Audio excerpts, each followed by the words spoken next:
Nametraka fitoriana indray makasika ny fiodinana voalohany tamin'ny fividianana filoham-pirenena farany teo Andriamatoa Zora Zanamasi mangataka ny fampiarana ny lalàna ho an'izay nandika ny fitsipika araka izany ny teny andao raha antsika ny diny vao hoentin'ny volaravo avy eo amin'ny sarany Tsirakoto Arsan. Nametraka fitoriana faharoa mikasika amin'ny fifidianana fiodinana voaloha teo anivon'ny CES Andriamatoa Zora Zanamasi. Amin'ny maha-olom-pirenena azo ny nambara amin'ny fanametrahana io fitarainana io. Fitarainana izay mitaky ny tokony hampiarana ny lalàna ho an'ny kandidat sy nanara-dalàna nandritra fifidianana fiodinana voaloha izay nitanterahana ny 5 Oktobra lasa teo. Le requête teo amin'ny CES zany tamin'ny 4 Novembre dia noekendry zareo hoe nisy fahadisoana natao tao.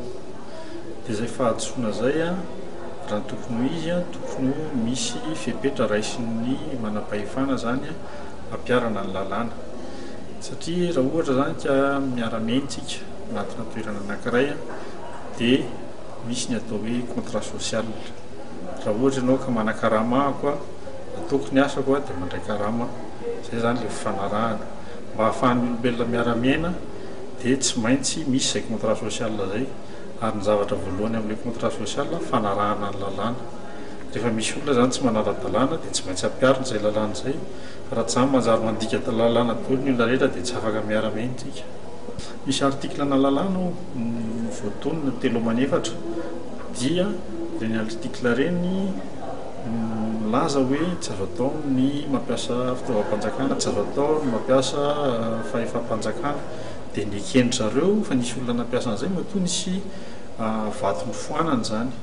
Fa ilay izy tsy vitany hoe foanana fotsiny ny vato fa izy ireny misy fahadisoana zany ireny araka ny lalàna misy fahadisoana.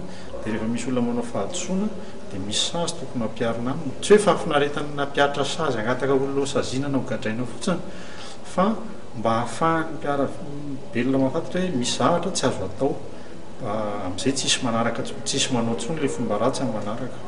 Araka izany dia mitaky ny fampiarana ny lalàna amin'ny kandidat izay nandika lalàna tamin'ny fifidianana filoham-pirenena fiodinana voaloha izay natao ny 5 Oktobra lasa teo. Ao anatin'izany ny fampiasana fitaovam-panjakana sy ny fampiasana ny fahefam-panjakana Andriamatoa Zora Zanamasi olom-pirenena.